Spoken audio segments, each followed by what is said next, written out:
Dear people of Amazonia, fellow brave warriors of our liberation movement, accept liberation greetings from me, Comrade John Akuro, this Thursday, which is the 24th day of the month of July in the year 2025. My dear people of Amazonia, I'd like to very quickly extend a hearty salute to our brave hearts on ground zero, those who are continuing to fight tooth and nail to ensure that we will have a free and independent country, that we will break loose from the evil pangs of black on black colonization, or call it colonization by proxy. I also like to extend hearty regards to the civilian population, the civil society on ground zero in the southern Cameroons, all over our national territory, for your resiliency. And I'd like to take this opportunity to remind all and sundry, already I've done that before, that be getting ready, be putting your things together, because you're likely going to be hit by a whole month-long lockdown beginning the middle of September. I've been saying this over and over because I see those discussions already ongoing. And so, because of the elections over in La République du Cameroon, elections that I still believe may not even hold. So I'm just taking this opportunity to say, be on your guard, take appropriate measures, and for those of our citizens who are still in the hinterlands of La République du Cameroon, I continue to shout out to you, make hay while the sun shines, find your way back home as fast as possible. Don't let the middle of September meet you there when there's already a lockdown and you start finding it difficult to get back home when the real trouble begins in La République du Cameroon. This is something I've said over and over, and I'm reiterating it. And I think that those who are able to read the political temperature in La République du Cameroon will tell you that it's not going to be business as usual over there. Although you will move around with some of those people who call themselves elites, those members of the CPDM crime syndicate, who will be telling you, don't worry, there's nothing to really bother about, because they are hoping that, as usual, they'll be able to do what they have always done. That's go on quickly, manipulate the election, play their mafia as fast as possible, and then say that Paul Biya is president again, when they know that he's even nowhere to be found. So be on your guard, take note of this, and make sure you don't find yourself in very difficult waters.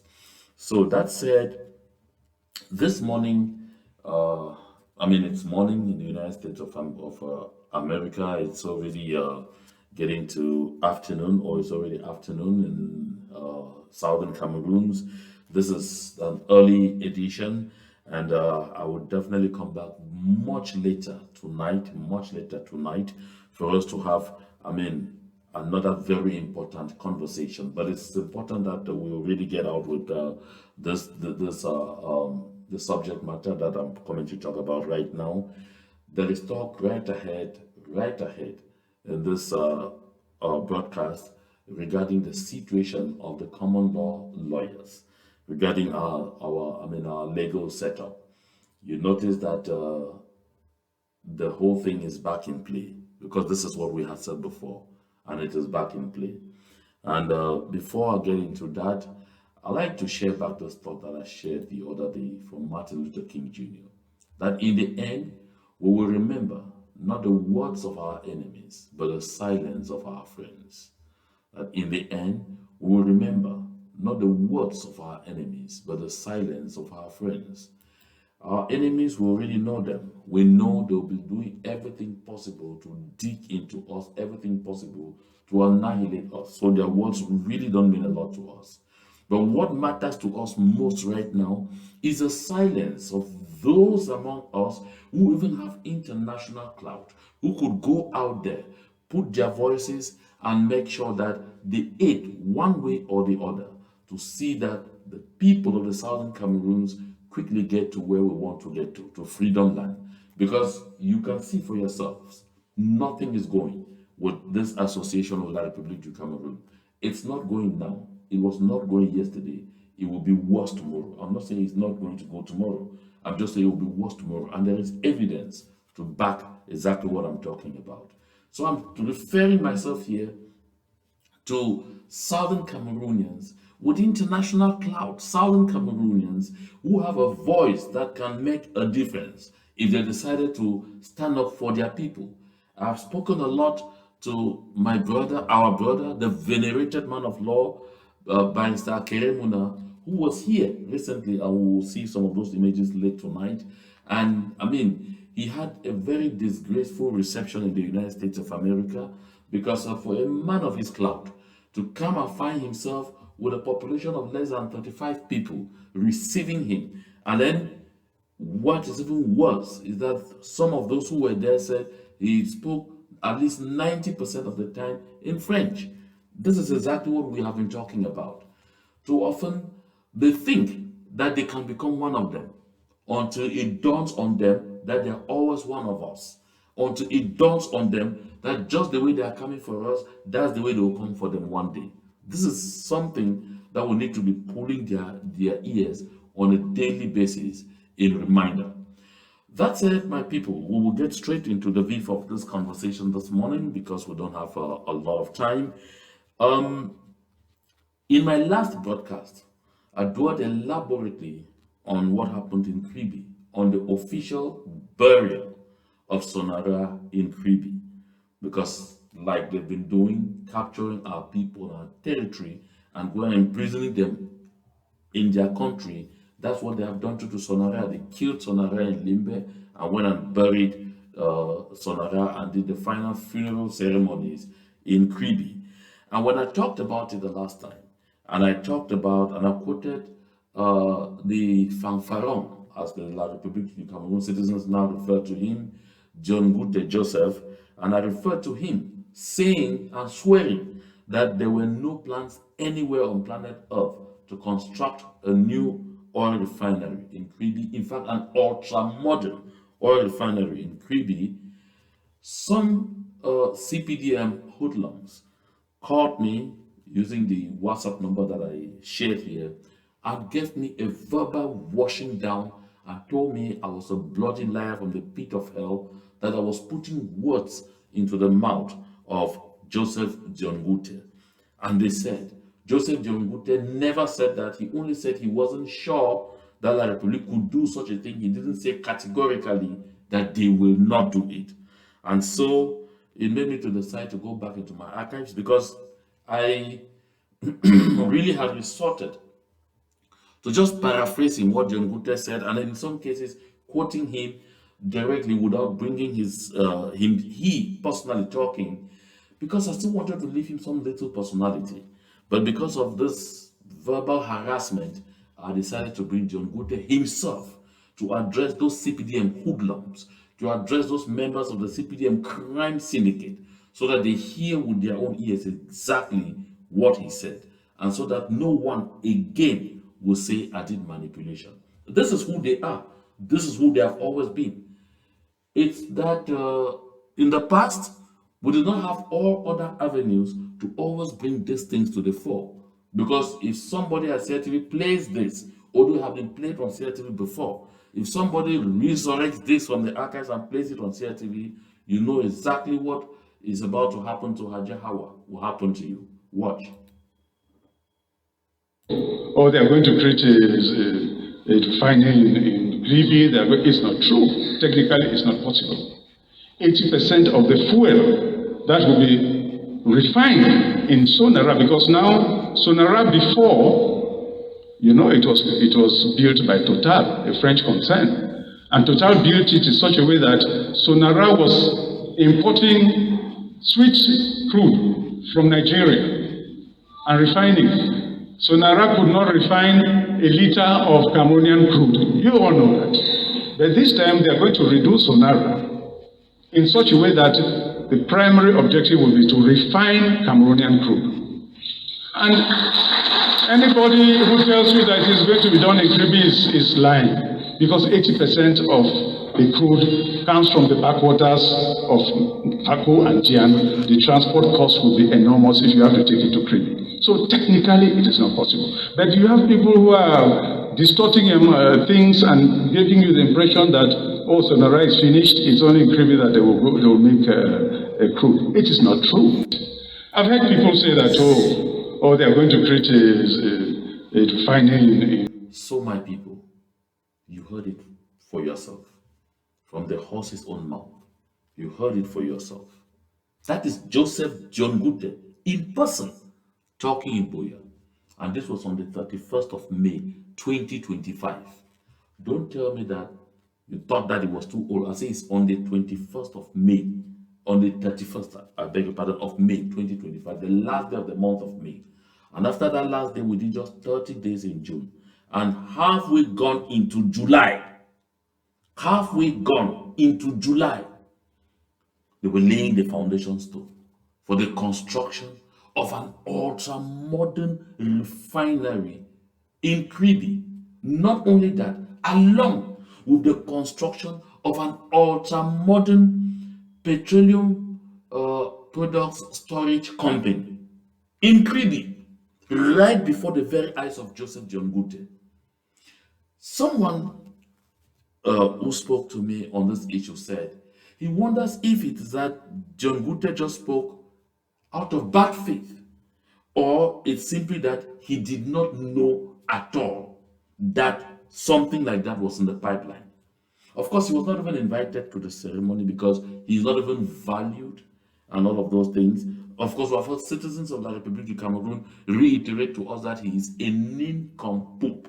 And we in my last broadcast, we had a brave citizen of the Republic of Cameroon giving Joseph John Ngute several reasons why he ought to immediately resign.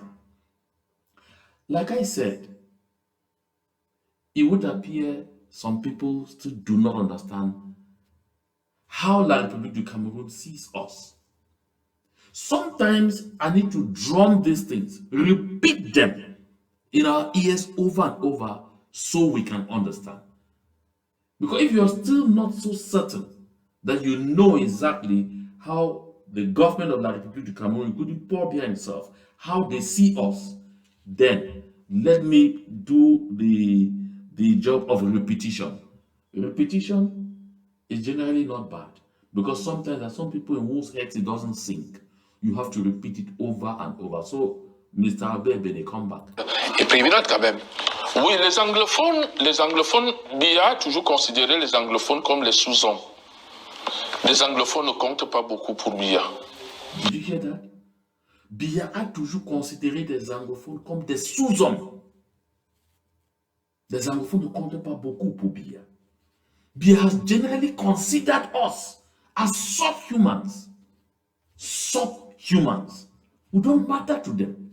Les anglophones ne comptent pas beaucoup pour Biya. For Paul Biya, we are not stakeholders. We are a stake. We are in the menu. And who are those who are facilitating this perception? Who are those who are lending credence or giving credit to this kind of perception? People like Joseph John Ngute. Because I don't know, but this will be my perception of it. Whether John Ngute knew that actually a refinery was going to be constructed in Kribi and decided to deliberately lie to his people. A lie he knew would be verified or will be exposed just weeks after, or is that he completely did not know? I was likely to believe that he did not know completely until I noticed that his own son, this is Joseph John Ngute's son. It is not another person that you are seeing on the screen there.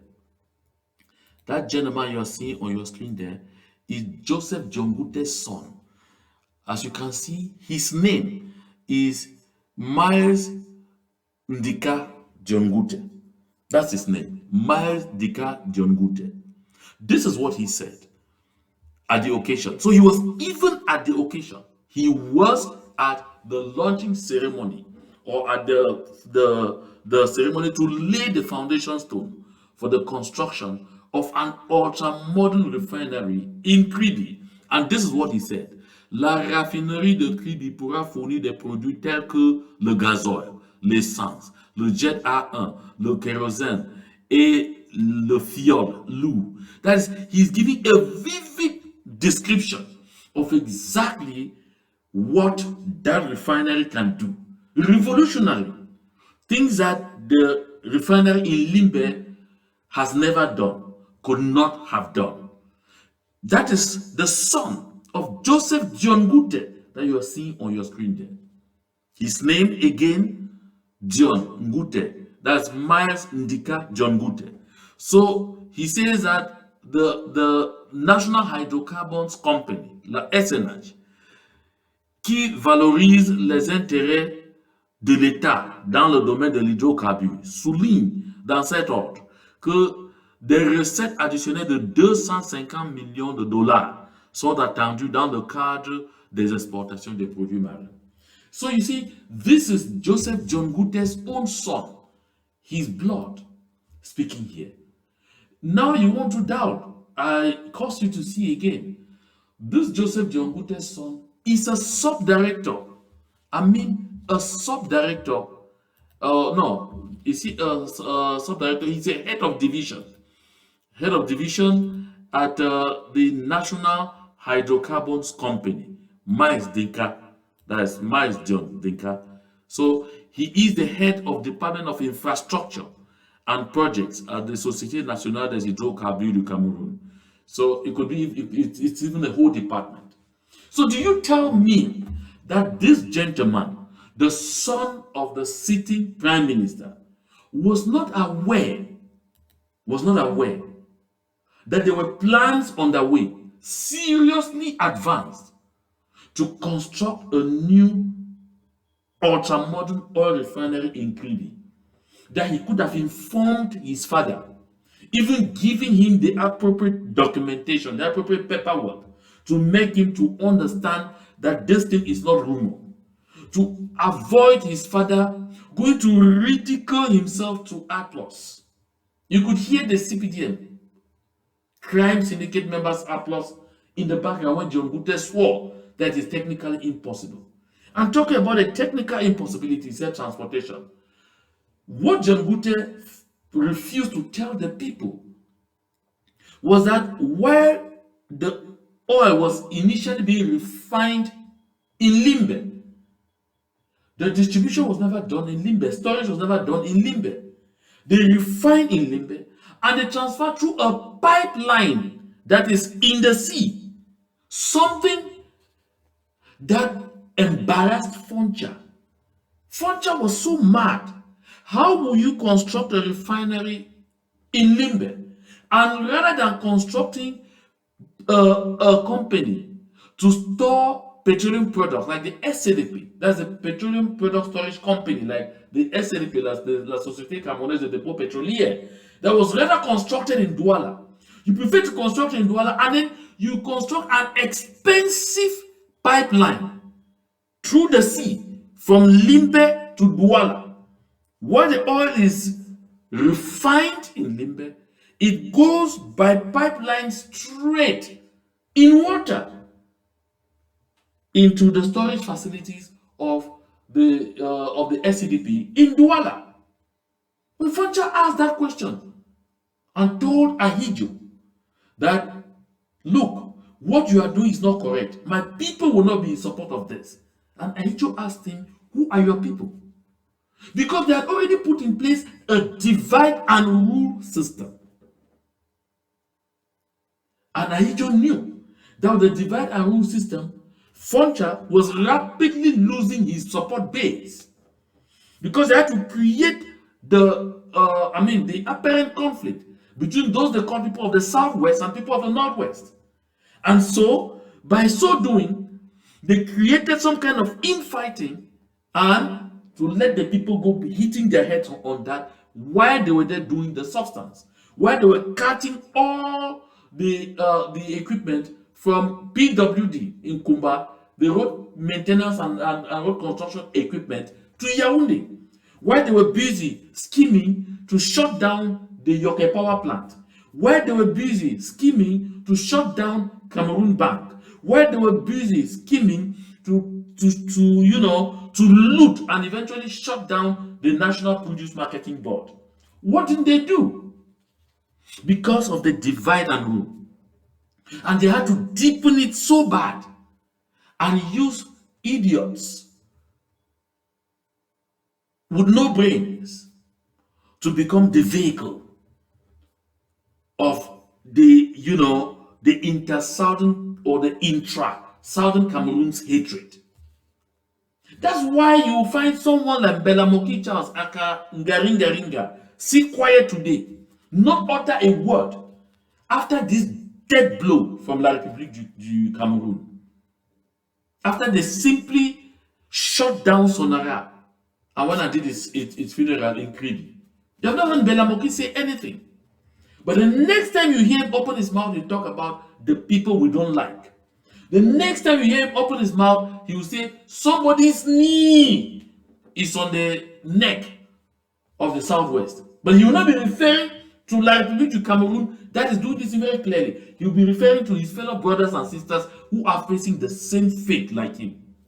When you heard Albert Ebene speak, Albert Ebene did not say Anglophones of the Northwest are considered by Paul Biya as subhuman, or Anglophones of the Southwest, I'm using their terminology, are considered as subhumans. He said les anglophones. And just so even Belamoki knows, whether you shout on rooftop and all out from Boya and Bakwe and this and then when you stand with them, they say Lebamenda. And when they say Lebamenda, they're including you. This is exactly something that I've spoken about over and over. Yet we still allow ourselves to be made fools of. Because you see, don't ignore the fact that Joseph Dion Ngute's son, despite being head of the Department of Infrastructure and Projects, you hear that? Infrastructure and Projects, meaning he should actually be the project manager for this construction project in Kribi, because he's the head of the department. Head of department here means director, that's direction. So he's the head of Department of Infrastructure and Projects at the Société Nationale des Hydrocarbures du Cameroun. Of course, they will appoint him there because he is from Dion, and they need to do this to keep the people of Dion at bay, saying, no, our son is there, he's even director, and all of those things. But it is possible that everything was kept under wraps from him because they knew he was the son of the prime minister, such that he too might only have discovered at the end of the day, although it is his department, because although he is head of that department, there should be a sub-director or a chief of service under him that has all the power, and he simply plays ceremonial roles. He's simply there for the decor. Sounds familiar? This is exactly what it is. For those of you who are just joining, if you have not listened, take another listen before we move on. Really, it's not true. Technically, it's not possible. 80% of the fuel that will be refined in SONARA, because now SONARA before, it was built by Total, a French concern, and Total built it in such a way that SONARA was importing sweet crude from Nigeria and refining. SONARA could not refine a liter of Cameroonian crude. You all know that. But this time they are going to reduce SONARA in such a way that the primary objective will be to refine Cameroonian crude. And anybody who tells you that it is going to be done in Kribi is lying, because 80% of the crude comes from the backwaters of Ako and Dion. The transport cost will be enormous if you have to take it to Kribi. So technically... So you heard Ngute again. I don't have to add anything. Swearing to applause that nothing will happen. But it happened. My dear people of Amazonia, I want to move on now onto the situation of the common law lawyers. Recall that the common law lawyers were the ones who ignited this phase of our liberation struggle in 2016, beginning April 2016, when they began protesting all over the place about the introduction of the OHADA, Harmonized Legal System, that was coming in to simply announce the funeral of common law. And it was coming also simply to announce the funeral of the bijural system that existed in the country because of the joining that happened in 1961. Over in La République du Cameroon, you have what they call the droit civil, which is an emanation of the Napoleonic Code. Of course, the droit civil that is practiced in France. And then on the other side, in the southern Cameroons, was the common law, an inheritance from the British colonial administration. And now, France, in its frenzy, in wanting to make sure that we're all assimilated and become a full-blown territory overseas of Paris, have been pushing gradually for the République du Cameroon to wipe out all the vestiges of Anglo-Saxonism that existed in the southern Cameroons, to take away a culture we had grown to be used to. The teachers soon joined the lawyers because those are the two key sectors that were still left: education and the legal system. And so when the lawyers came out to protest, we saw what happened to them. They were brutalized. They were tortured. Some were maimed. I mean, their wigs removed. Their professional attire rubbed in mud. And we saw our sister from Manu who was working as a police superintendent in Boya. We saw how she performed against her own brothers and sisters. This was so harrowing. And just so you know, with the common law system, when it comes to a criminal law, first and most important is the presumption of innocence. You are presumed to be innocent until you are found guilty. So the burden of proof will lie on the person that has accused you. On the other side, you are presumed guilty until found not guilty. The burden of proof that you are not guilty for the French legal system or for the droit civil that's practiced in La République du Cameroun, the burden of proof is on the accused person, not on the person who is making the accusation. I put it this lightly, just so you know. So you see very quickly which of the legal systems can foster the protection of human rights, of collective and individual rights, and which one would disregard such. So my people, that is what motivated the people of the southern Cameroon to come out there and join the lawyers and the teachers. And eventually, the entire civil society, the business community came in, leading to the creation of the consortium. And all of southern Cameroons eventually came up to say, we need a comprehensive approach in resolving this situation once and for all. That's why initially people said, let's go back to the two-state federation. And La République du Cameroon said, death to southern Cameroonians. And that's how we ended up saying, enough was enough. We need to restore our country. We need to restore the independence of our country. We need to kick out La République du Cameroon from our territory and make sure we take back our country. Down the line, these are our brothers, the common law lawyers who started with us. Don't forget that Barrister Mba Erimba was one of the founding members of the consortium. Down the line, they decided to abandon. They decided to give reason to vindicate La République du Cameroon's Minister of Justice, Keeper of the Seals, Laurent Esso, who said that he was not ready to negotiate anything or to make any concessions, and pointed out that when these lawyers will be hungry, they will go back to the courts. And while the people of the southern Cameroons have been dying and fighting and sacrificing everywhere, our brothers and sisters of the law decided to go back to the courts. They thought that because La République du Cameroon made some lousy noise, oh, we'll create a common law bench at the Supreme Court, or they will create a common law department in Enam, of course, to benefit the children of members of the CPDM crime syndicate who kept shouting on rooftops that there was no such thing as an Anglophone problem, who on a daily basis are fighting us even, who on a daily basis are fighting to make sure we remain in slavery and servitude. But it's their children who were the first to benefit from the creation of the so-called common law department at ENAM. And so these men and women of law thought that, okay, then everything is gone to sleep. Now I see them brewing again. They have started making noise again. This time, it's not just noise that they are making. Because La République du Cameroun, even with the war ongoing, are determined to implement the French agenda. Paul Biya confirmed in person, body and soul, when pressed in France,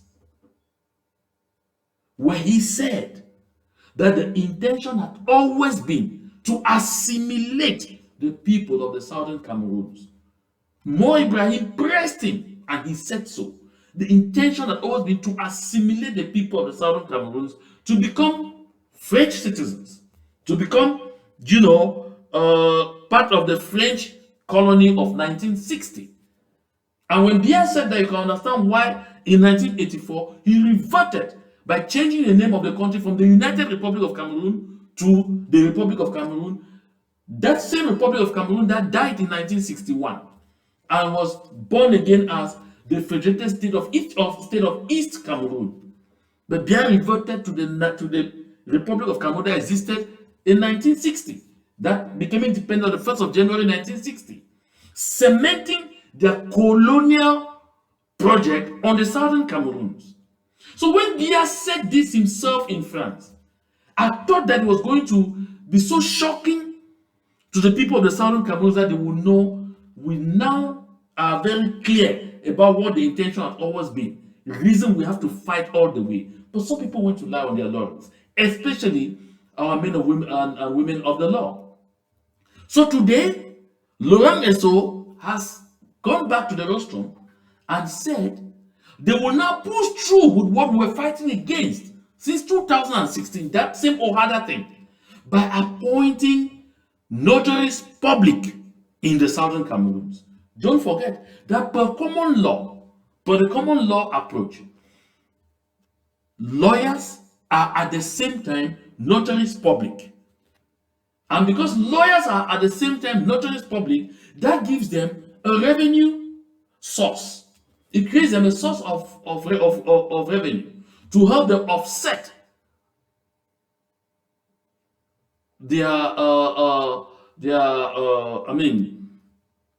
to help them offset the challenges that they face actually getting resources, because they are getting no emoluments from the government. You will at least offset some cost centers. But today, La République du Cameroon wants to appoint notaries public in the southern Cameroons. And this notaries public, because in the French system, notaries public are not lawyers. They don't run law firms. They are simply notaries public. And how many southern Cameroonians qualify following the definition of notary public in La République du Cameroon? The answer is 0. So all those who will be appointed notaries public in the southern Cameroons will be citizens of La République du Cameroon. Do you know how colonial systems work? That's exactly what it is. So even in the midst of this war, La République du Cameroon is doing everything to deepen its colonial presence in the southern Cameroons. You want to doubt it? Of course. These lawyers are agitating because they have seen exactly what happened when it came to appointing bailiffs, sheriff bailiffs. When it came to appointing bailiffs, right in our villages, bailiffs who were appointed are French citizens. Of course, I recall in Batibo, a bailiff who was appointed to Batibo was a citizen of La République du Cameroon. Right deep inside, where nobody even would understand that they're French. But that is what it is. So common law lawyers are seeing today again that they are likely to find themselves back on the streets, exactly where we started. And I asked myself, what were they thinking before? What exactly were they thinking before? Did they think that overnight France and La République du Cameroon had decided to change course? This should be a sound warning to all those southern Cameroonians who are joking, who are sleeping on their laurels, who are daydreaming that someday La République du Cameroon could start becoming a serious country, that someday they will get federalism. This should be a sound warning to people like Agbo Balankomo, to people like Dr. Simon what was that? Munzu, who are moving around piloting something called federalism. All these moves by La République du Cameroon should show you that you federalists are dreamers. La République du Cameroon is not anywhere near thinking about something like that. And I told you that Laurent Esso, in a report he wrote to the president of the Republic of Cameroon after his visit around the world in 2019, well, 2018, 2018, well, 2018, no, 2017, yeah, 2017, when they went, especially to Belgium, when they returned from there, Laurent Esso sent a report, a copy of which I still have, and that I broadcast profusely on this platform. He proposed to the government of La République du Cameroon to decriminalize talks of federalism, to allow federalists, those who are talking federalism, to feel free to talk freely on national television, on national radio, on every channel, and to go about freely. Not because La République du Cameroon was getting favorable to returning to the federal system, this is his explanation, but because that voice would drain people from the independentists. That voice will come and set confusion among the people of the Southern Cameroon, who will become divided, those who are federalists, those who are pro-independence, and it will water down the struggle, weaken it, and give La République du Cameroon an upper hand to continue to implement its agenda. And they are going exactly as planned. Despite my rants, I'll call them rants now, because I keep talking about these things every day. People listen, enters here and comes out this way. And every day we are seeing evidence of what I'm talking about. I recall the CBDM hoodlum who called me to talk about the fact that I was putting words into the mouth of Joseph Dion Ngute, said, you might not have already realized that you are crying in the wilderness because people appear not to pay any attention to you, by the way. Was he right? Maybe. Because people, we have allowed the divide and rule to get into us right to the point where if the truth is spoken by A that you don't like, it is no longer the truth.